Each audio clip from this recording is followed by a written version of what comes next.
Hello everyone, James Barnett here, creator and producer of the Night's End podcast.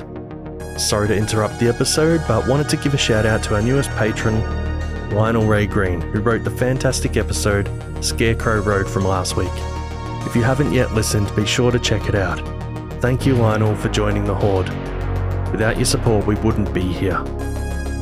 Also, we have another patron-exclusive episode out this week called Until the Heart Betrays, which is a gorgeous retelling of Edgar Allan Poe's classic, A Telltale Heart. It was written by A.W. Gifford, who you might recognise as the author who wrote Episode 9, Character Driven. For access to this episode and more, head to patreon.com/Night's End podcast and sign up. Lastly, I just want to thank all of you, the listeners, for coming back week after week. Enjoy the episode.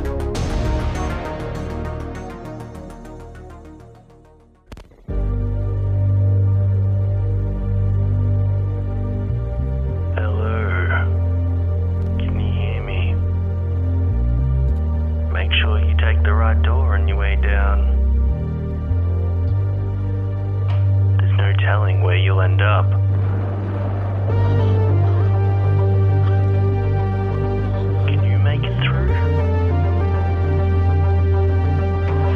To the Night's End.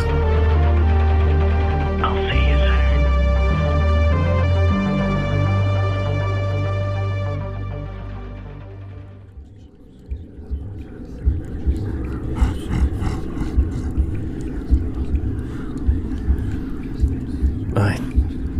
I don't remember inviting another guest. Do you? I see it now.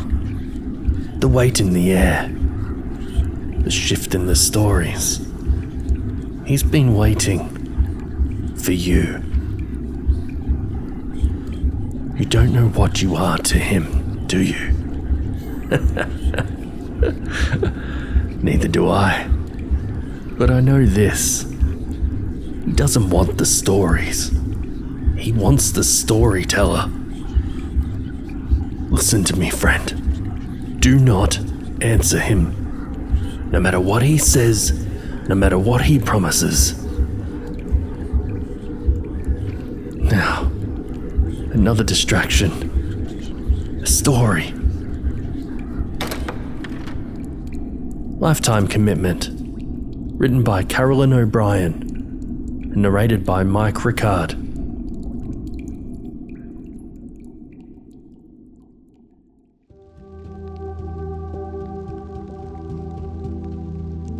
As I lay in bed the night after my grandmother's funeral, a chilly draft caused me to open my eyes.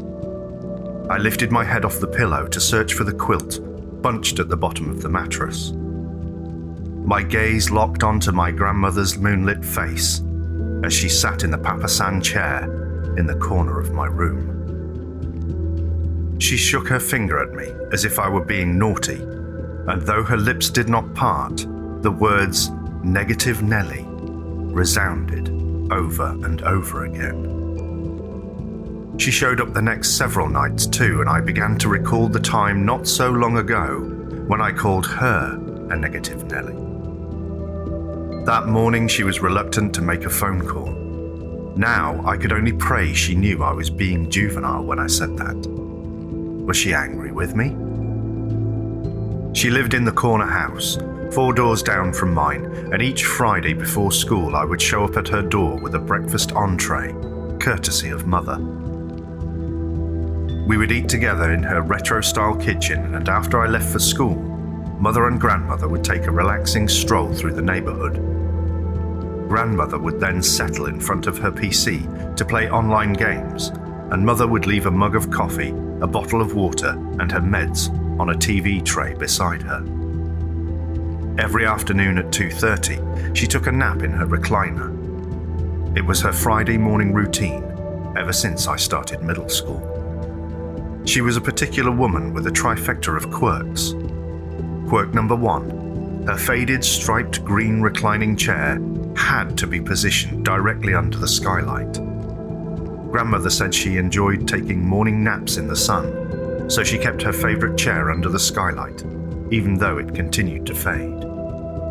I slid the chair closer to the TV once and she totally freaked out.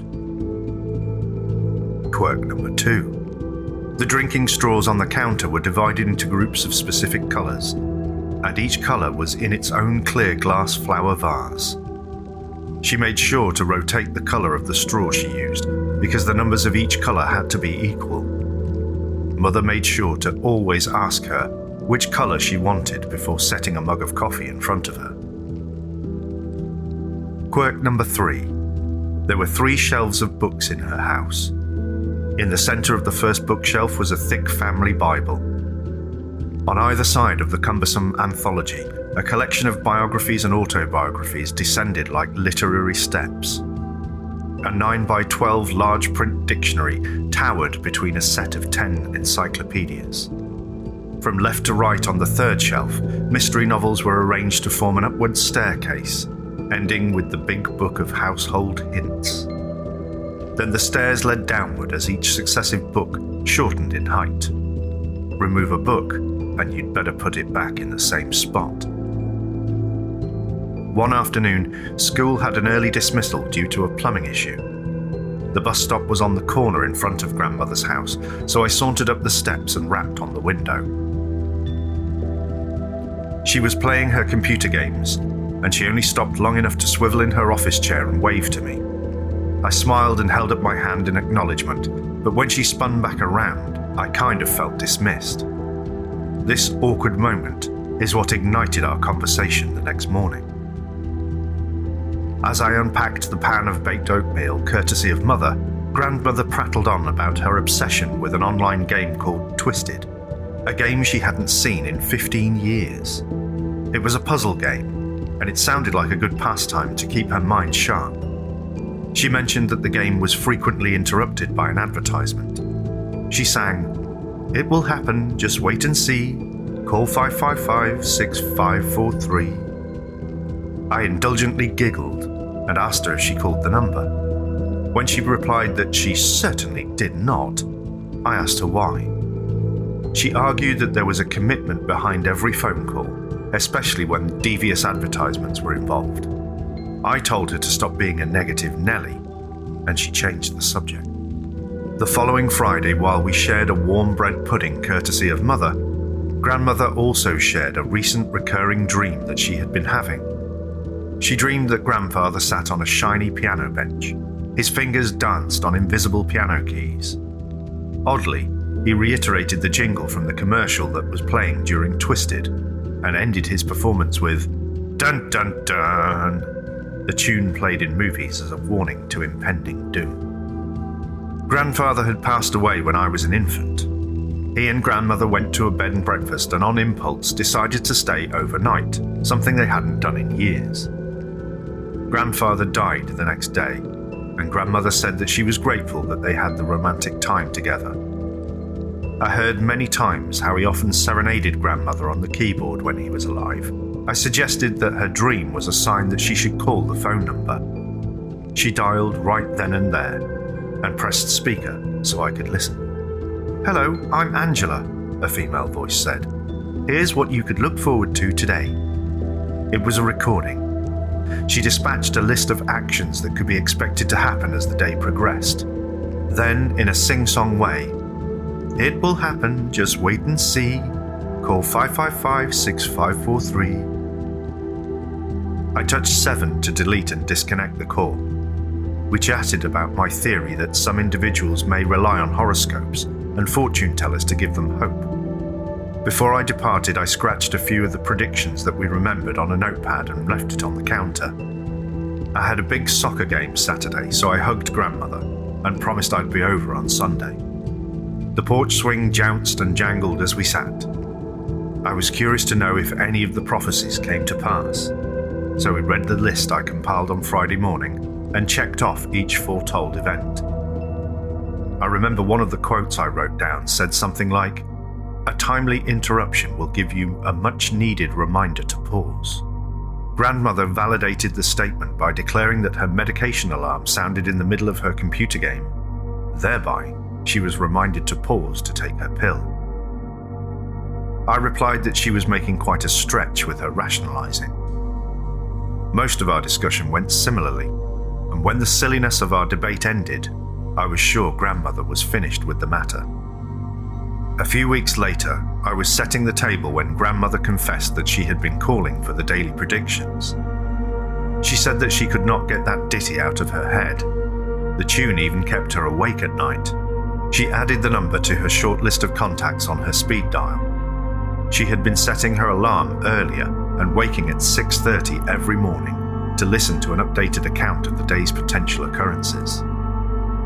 It became the start of her new daily routine. Besides, she said, grandfather seemed at peace as he only sang her sweet tunes now. On a day in July, I offered to spend the night at her house. She was more than happy to have me there.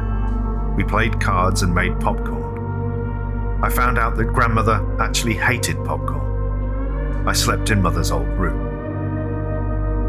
From previous experiences, I knew that the volume on grandmother's alarm clock was very loud. It had wakened me up out of deep sleeps before. I didn't want to be woken at 6 in the morning. This was my summer vacation, and I thought grandmother could use some undisturbed rest.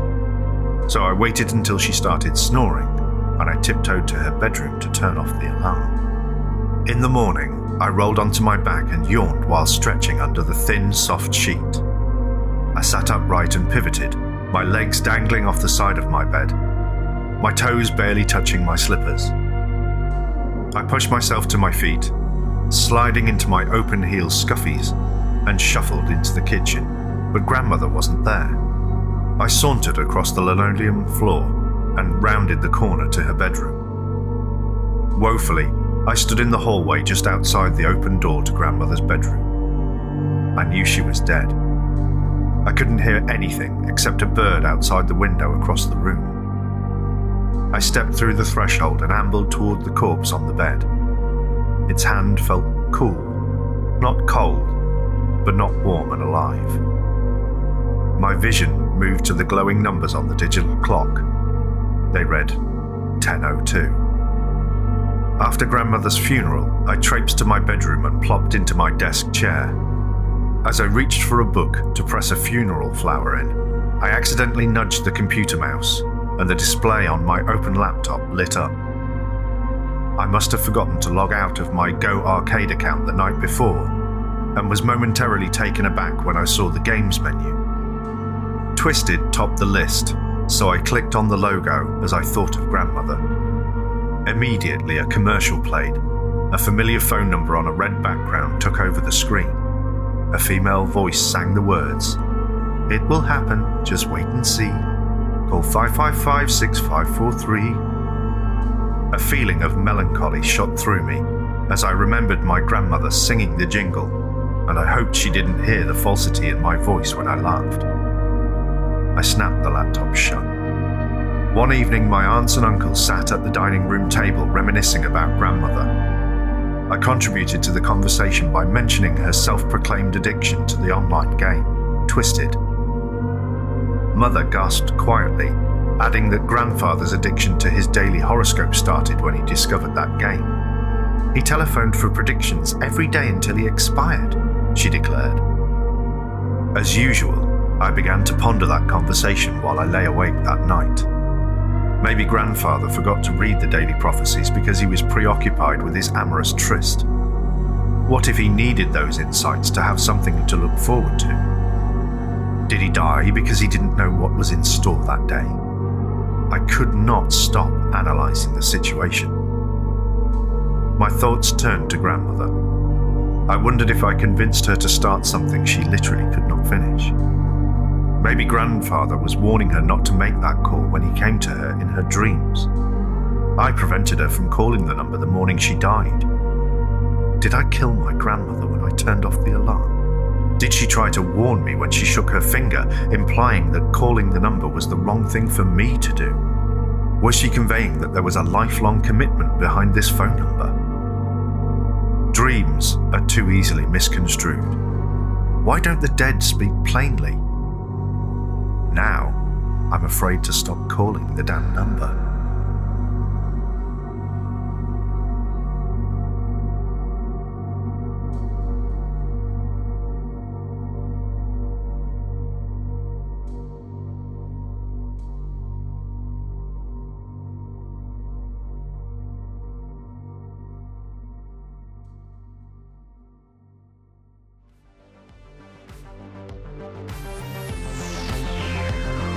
You've been listening to the Night's End podcast, which is a production of Dissonance Media. To support us, please leave a review, or for bonus content and the original release of this episode, head to patreon.com/Night's End podcast. Our website is nightsendpodcast.com. Lifetime Commitment was written by Carolyn O'Brien. This episode was narrated by Mike Ricard from the Stories of Strangeness podcast, where Mike and Zoe discuss all things on the topics of paranormal, folklore, cryptids, hauntings and more. To check it out, head over to storiesofstrangeness.com, wherever you listen to your podcasts. Jimmy Horrors was performed by James Barnett. This episode was produced and edited by James Barnett. And as always, stay horrific, everyone.